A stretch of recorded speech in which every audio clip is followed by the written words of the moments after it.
the first time I actually heard about it was starting to blow up was my daughter. Like, Dad, you know your song's like going viral on TikTok? And I was like, yeah, cool, whatever. I don't even know what that means, you know?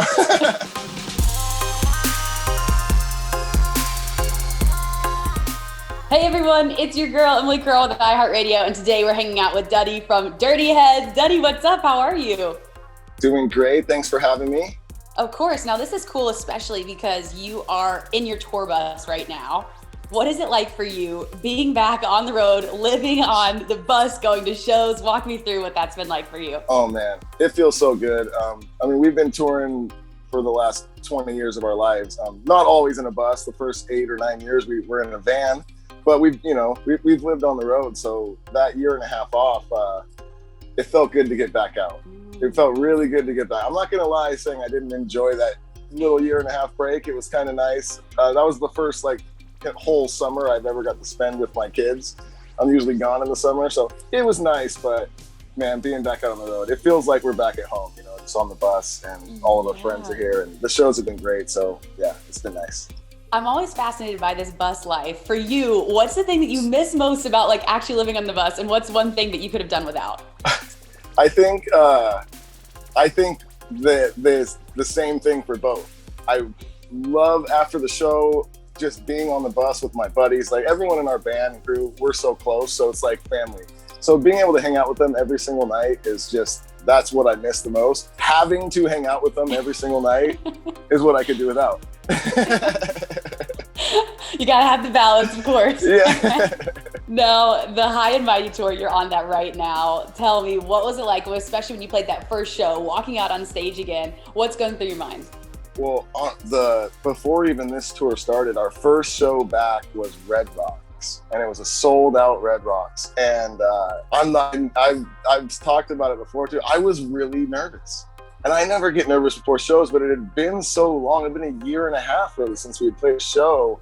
But it once we started got back into it, it felt so good. And that energy you get back from the crowd, it's like you really can't duplicate that. So feeling that again was we needed that, you know. Walking off the stage after, a show like that, what's the first thing you do?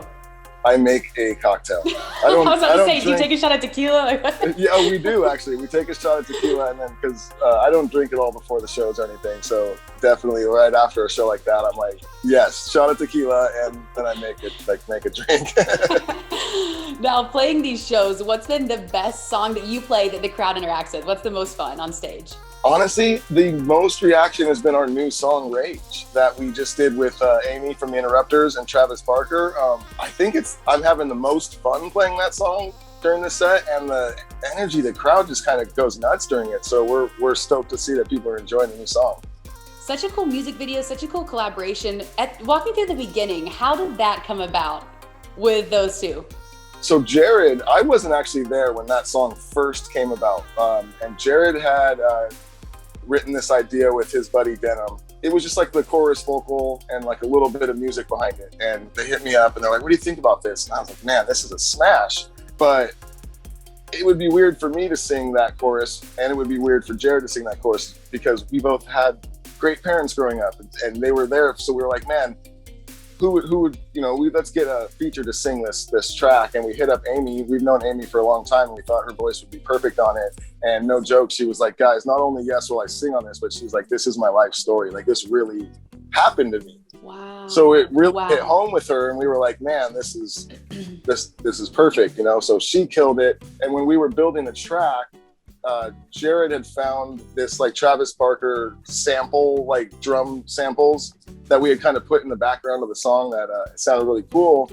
And he's like, hey man, why don't we just hit up Travis and see if he'll do it? And what's the worst that can happen? And he loved the track. He agreed to get on it, and he helped produce it and finish the song. And it just all came together too perfect. Yeah. And now, was that your first time working with Travis? That was our first time working with him. Yeah. No way. And he's a great dude too. He's so nice. It was awesome. It was a lot of fun working with him. And the video too, walk me through the inspiration behind that.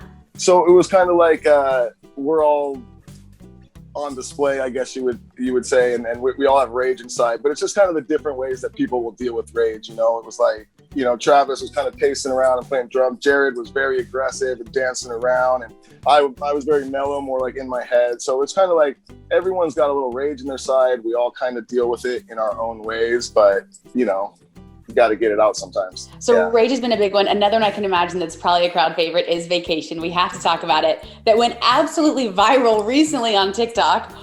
Yeah. What was that like for you seeing that have this huge second win? Because the song was released originally in 2017. Yeah, you know, and the song did decently well even when it came out in 2017. But obviously, you know, years later, it kind of went away. And then just the first time I actually heard about it was starting to blow up with my daughter. Like, Dad, you know your song's like going viral on TikTok? And I was like, yeah, cool, whatever. I don't even know what that means, you know? and we quickly found out what that means. And yeah, crazy. It's insane that happened. And like I said, like I'm old. I don't know. I try to go on TikTok and and it's so funny. Like it'll take me 4 hours to make a TikTok video and then I won't post it. TikToks, I will say, are hard. They're not as easy as it seems. Yeah. So, but man, we couldn't be happier. We're stoked. And we've definitely seen, you know, a new fan base too, a younger fan base. We've seen, you know, groups at the shows that we can kind of tell maybe we're building a little new fan base from that TikTok, which is awesome. You know, we welcome all. So yeah, we're stoked. You know what's funny is like I love the whole trend behind it, right? Where you take this shot, you're in a new place. Has that happened at your shows where people are like going along to the songs? Has it? Oh, 100%. We've seen. For sure when we're playing that song and the chorus hits, I see multiple people finishing their TikTok, you know, like you can tell they were in their hotel or at home earlier and they did a bummed out like sneeze thing somewhere. And then they're at the show and here's the chorus and bam, finish that talk. No, Duddy, the amount I need you to actually make that TikTok on stage is unreal as you come off stage. If I don't, I'm an idiot. I gotta do it. You have to. And now you also did a remix of it with Train on it, which is so cool. How did that collaboration come about? Our label contacted us and was like, hey, we're trying to do a collab. Pat from Train is a really big fan of the band and he wanted to do some sort of collaboration with you guys. And we thought it'd be cool if maybe he just jumped on and kind of do a fun remix to Vactaion. Since Vactaion's doing so well right now, we can kind of just roll with it. And we're like, dude, Pat's a legend. They're awesome. Whatever he wants to do, go for it. Let him get on there, you know? So it's actually kind of doing really well for us. We've gotten on some cool playlists that I don't think we would have gotten on if it wasn't for him.